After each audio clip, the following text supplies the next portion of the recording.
I am Slick Nick, the living legend of hair loss, your personal hairline hero, and of course, the red pill pusher. That means you have a choice. You do not have to remain in a prison where your reality is that you're being judged on how much hair you have growing on your head, or where you would have to fear the rest of your life being judged because one day you might go bald even though you're not balding now. See, that's blue pill, and if you dive too deep, you'll end up in black pill territory. I'm the red pill pusher, but most viewers are not mature or intelligent enough to follow me. I'm saying, hey, throw down your nets, come follow me. I'll show you a better way. In the same way that Jesus was like a red pill pusher of his time, that's what I'm trying to do for the hair loss community. Now, let's get to work. Just a little while ago, I published my newest batch of videos, and when that happens, what does that mean? It means I have got new content for videos because I can just read some of the content of these and make a new video like I'm doing right now. I'm very open about how this channel works. So I made a video called, Can You Stop Male Pattern Baldness by Working Out? No, it's impossible to cause or prevent hair loss. That's one of my teachings, which you can learn about by watching that video in the link right there. It will help you know the 5 correct questions to ask yourself as far as if you will go bald. And more importantly and relevantly is you can learn the 10 ways that you are being harshly judged by society.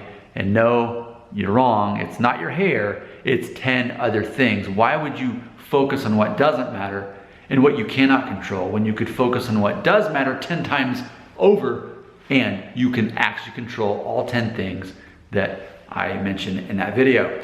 So one of the comments I received was from our friend Raj, who had this to say, quote, "Hello, sir. I am your big fan. You look like a character from Avengers, Ant-Man." To which I said, thank you. The actor Paul Rudd is also of Jewish background, as I am. To which he said, you are both good looking. To which I said, thank you kindly. But he did go on to say, it's like your motive is to make positive changes in others' lives without selling products, though you have every right to sell products anyway, Nick, big fan, end quote. So, of course, I'll remind everyone, because I believe it's important to be transparent and honest. Am I selling you something? I guess so, because apparently at the start of every video or in the middle of the video, there's an ad. I have no idea what the ad is for. It could be Taco Bell for all I know. But, you know, I get a cut of that revenue, so I guess I'm selling you Taco Bell or whatever in the world the ad is. I don't know because I don't watch my own videos. I don't know what you're being exposed to as far as ads go, but thank you for your kind words. Let's talk about Paul Rudd. I think this is a very relevant topic. It's interesting because back when I was in high school, there was a movie that came out called Clueless. And in this movie, that was one of Paul Rudd's first movies. He was also in one of the many Texas Chainsaw Massacre sequels. But the first time I saw him in a movie was when I saw Clueless, when that came out around 1995. I was, like I said, I was just starting high school. And at the time, at the grocery store, you could rent new VHS tapes of movies that just came out on home release. And that's how I remember seeing Clueless for the first time. I remember Paul Rudd's character as he was, from what I remember, it's been a long time since I've seen the movie, but from what I remember, it was the main character's stepbrother / love interest is the way I remember it. And I remember seeing him thinking, he seems like a cool guy. And years later, and of course I would watch him over the years, every movie he was in. I saw him when he was in the Judd Apatow movies like This Is 40. And of course you know that I recently wrote that song on this channel, This Is 40, as well as Knocked Up. He's been in many of those movies. So I was watching him in all those, and then I was so happy when I realized he'd be joining the Marvel Universe. And of course I've seen all those movies at least once, if not twice or thrice. But Paul Rudd, it's very interesting because I remember reading an interview where when he was, I believe it was for when he was in the movie This Is 40, he had to lose weight. And it's interesting because when you look back at those movies, before he started doing the Avengers movies, This Is 40, Knocked Up, 40-Year-Old Virgin, movies like that, that's when he was closer to my age now. He was like late 30s during those movies. And he's 5'10", whereas I'm 5'9", so we're about the same size. Oh, I Love You Man, by the way, is basically my favorite movie. My wife and I saw it in the theater twice when it came out. We own it on DVD every so often. We just have to watch it again. I Love You Man. And I feel like that's sort of the true gateway that really sparked his career to open up opportunities to join the Marvel universe. So it's interesting, he and I are about the same size. We do have some similar features. I, again, point out that he is Jewish, whereas I am not of the Jewish faith, but undeniably, DNA-wise, family that came over from Italy 100 years ago, but really they apparently had converted to Judaism, from Judaism to Christianity, 100 years ago or beyond. I don't know. That is what I do know. So we do share some ethnic background. We are about the same size, and we do kind of look alike. And two, just I think his personality, I can definitely relate to, because he doesn't take himself too seriously, but he also has sort of a dry sense of humor. So those are things that I think that are definitely in common.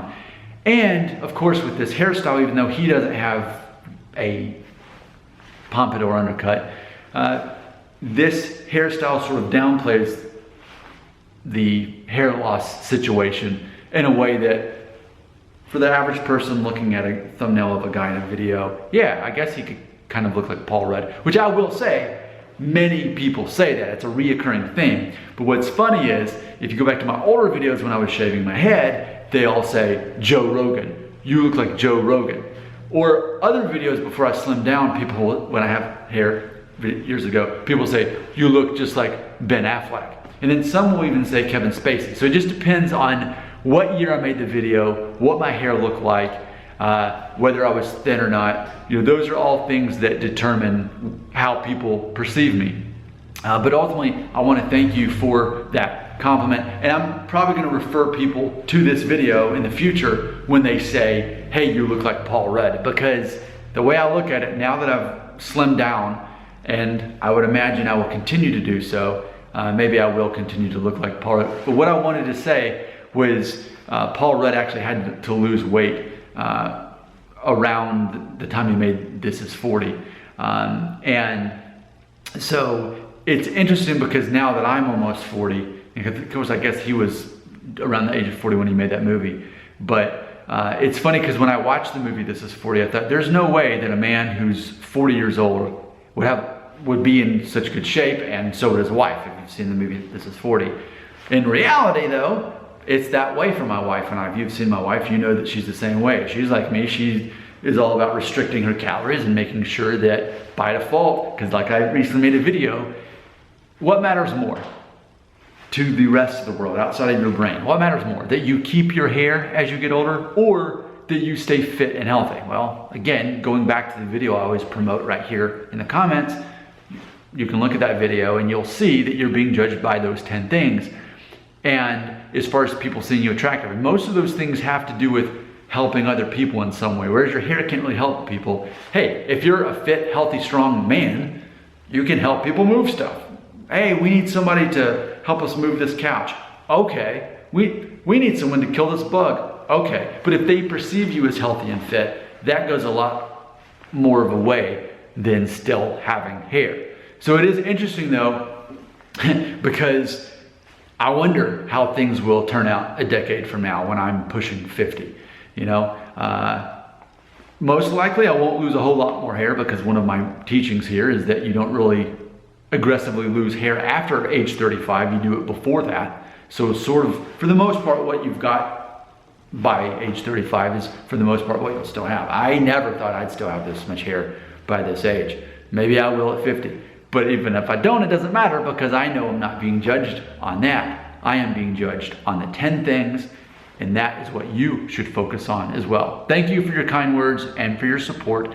And I should probably start saying this in videos. Will you do me a favor and hit the like button? It's not because I'm like, oh, please like me, I need friends. No, it's that one of the other YouTubers that I watch that actually talks about kind of the keto diet and intermittent fasting that I've been doing to lose the weight, he said in one of his videos that basically YouTube will put you more in the algorithm to where you'll show up in the suggested feed. So if you believe in my cause, which is to help people, truly fundamentally help people become more attractive and confident in who they are, not on superficial things like hair. If you believe in that cause, the red pill cause, I would love it if you do the thumbs up, because that will mean I can reach more people. I would appreciate it. Your comments are right here.